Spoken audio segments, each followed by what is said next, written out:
Cubs fans, buckle up. We need to talk.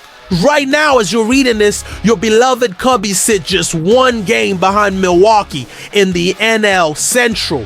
One game. Can you feel that electricity, that familiar mix of hope and terror that only comes with being part of the most passionate fan base in baseball? Because what I'm about to tell you will send you through every emotion you've ever felt wearing that blue and red. Picture this, we've got the most explosive offense in the majors. We've got Kyle Tucker tearing the cover off the ball in what might be his only season in Chicago. We're supposedly all in, according to the front office. The stage is set for October magic at Wrigley Field. But here's where it gets complicated, Cubs fans, where your heart starts racing and your palms get sweaty. 3 stories broke this week that will define the next 2 months of Cubs baseball. 3 stories that reveal the true DNA of this organization, the real stakes of this season, and the brutal reality of what it means to chase a championship in 2025. One story about missed opportunities that'll make you want to throw your remote. Another about unexpected hope emerging from the shadows. And a third about a game-changing addition that might just save our season. I'm talking about front office decisions that had Cubs Twitter in absolute meltdown mode. I'm talking about injury updates that could flip our entire rotation upside down. And I'm talking about a trade acquisition that nobody saw coming, but everyone desperately needed. The ace that got away. The veteran making his comeback. The utility man who's about to become your new favorite player. If you're still with me, hit that like button right now, because you're about to ride the emotional roller coaster that is Cubs baseball in 2025. Drop a comment telling me how you really feel about this front office. And for the love of Wrigley, subscribe, because this season is about to get wild. But here's what's eating at every single Cubs fan's soul right now. What's keeping us up at night staring at the standings? Remember how we were supposed to be all in this season. Remember how Jed Hoyer promised that with Tucker in the fold, this was our championship window. Well, Cubs fans, let me tell you what happened at the trade deadline that has every bleacher creature questioning everything they thought they knew about this organization. The deadline came and went like a whisper in the wind. And when the dust settled, our biggest acquisition for the starting rotation was Mike Soroka. Mike Soroka, a 27-year-old with a 4.87 ERA who was 3-8 with Washington. While powerhouses like the Dodgers and Phillies were making blockbuster moves, while teams were mortgaging their futures for October glory, our Cubs sat on the sidelines like spectators at their own season. You want to know what hurts the most?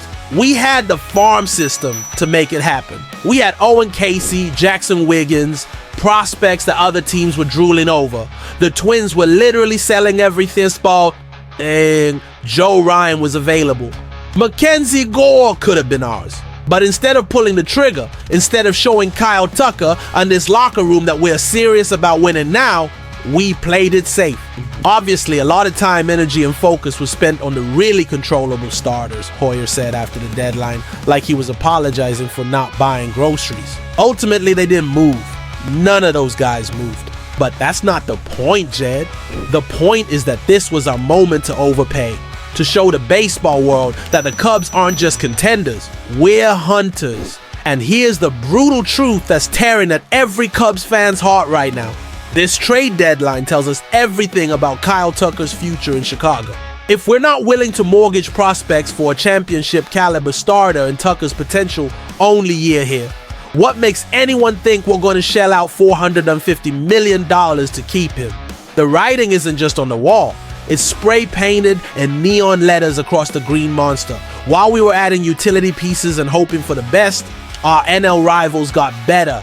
They got hungrier, they got more dangerous. And we got Mike Soroka and a prayer. But Cubs fans, before you completely lose faith, before you start burning your jerseys and canceling your season ticket renewals, there's another story brewing that might just change everything. Just when you thought our starting rotation was held together with duct tape and wishful thinking, when Mike Soroka felt like our Hail Mary pass with 2 seconds left on the clock, something beautiful started happening in Iowa. Cubs fans, sometimes the cavalry comes from the most unexpected places. And right now, that place is a rehab assignment that could save our entire season. I know. You're thinking Tylon's been hurt since June. He's got a 4.44 ERA. How is this supposed to make me feel better? But here's what you need to understand. Tylon threw 25 pitches in a bullpen session this week. He's starting for Iowa tomorrow. And if everything goes according to plan, he'll be back in Cubs blue within days, not weeks. This isn't just about adding another arm to the rotation. This is about getting back a pitcher who, despite his struggles this year, gives us something Mike Soroka can't. Familiarity with October pressure. Tylon knows what it feels like to pitch in games that matter. He knows what it means to step on that Wrigley mound when the stakes are life and death. And here's where it gets interesting. Cubs fans, Soroka got added to the 40-man roster. He's making his Cubs debut Monday against Cincinnati. Brooks Kriske got designated for assignment to make room. The pieces are moving, the rotation is reshaping itself, and suddenly what looked like a disaster at the trade deadline is starting to look like, dare I say it, a plan. Picture this scenario. Tylon returns healthy and effective. Soroka's advanced metrics suggest he's been unlucky. 3.32 expected ERA. And maybe a change of scenery unlocks something special. Suddenly our rotation doesn't look like the island of misfit toys. It looks like a group of veterans who've been through the wars and know how to step up when everything's on the line. The Cubs have been playing chess while we thought they were playing checkers. But Cubs fans, there's still one more move that nobody saw coming. One acquisition that flew under the radar while everyone was obsessing over the starting pitching. You know what the most underrated problem with this Cubs team has been all season. It wasn't just the starting pitching that had everyone panicking. It wasn't even the bullpen pieces we added in Kittredge and Rogers. It was something that casual fans didn't notice but was eating away at our championship chances, like rust on a '69 Camaro. Our bench was absolutely historically, embarrassingly bad. Cubs fans, let me paint you a picture of just how brutal our bench has been. Of 17 players with at least 5 plate appearances this season, 8 fell below average performance. Our bench players were combining for a 42 WRC+. 42! That's not just bad. That's, how are these guys still in professional baseball territory? Justin Turner, John Birdie, the guys who were supposed to provide depth and clutch moments off the bench, were instead providing automatic outs and rally-killing at-bats. Every time Craig Counsell had to go to his bench, it felt like watching a poker player fold with pocket aces. But then, Cubs fans, like a lightning bolt out of the Minnesota sky, came Willie Castro. This is the move that nobody's talking about, but everyone should be celebrating. While we were all crying about missing out on ace pitchers, Jed Hoyer quietly solved one of our biggest problems with a player who's about to become absolutely essential to our playoff push. Castro isn't just a utility player, he's a Swiss Army knife wrapped in Cubs blue. 6 different positions with the Twins this year. 6! He can play second, third, short, left field, right field, and apparently even pitched an inning because why not? But here's what makes him special. He can actually hit. Switch hitter with an 11.5% walk rate. Against lefties, he's posting a 131 WRC+ with a .222 ISO, while Ian Happ struggles to a 104 WRC+ against southpaws. Castro has 9 steals this year, 14 last year. He's not just filling holes, he's upgrading them. Picture this, Cubs fans. Late in September, we're down by 1 in the 8th inning against Milwaukee. Matt Shaw needs a rest day. And instead of watching Justin Turner ground into a double play, we're watching Willie Castro work a walk or drive a gap shot. Suddenly our bench isn't a liability, it's a weapon. This is the move that shows the Cubs were playing 4D chess while everyone else was playing checkers. While we were all focused on the starting rotation drama, they were quietly building the deepest, most versatile roster in the National League. Cubs fans, here's your bottom line. We're 1 game back.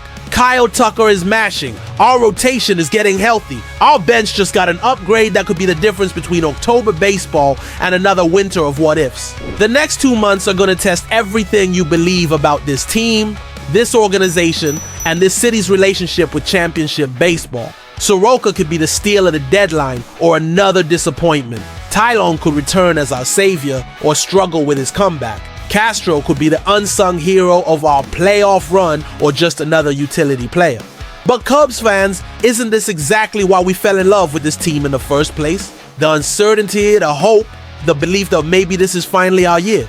Hit that like button if you still believe. Comment below and tell me which of these 3 stories has you most excited for September. Subscribe because this Cubs season is about to become legendary one way or another. Cubs fans, as we head into the final stretch of this wild season, answer me this. Are you ready to find out what this team is really made of?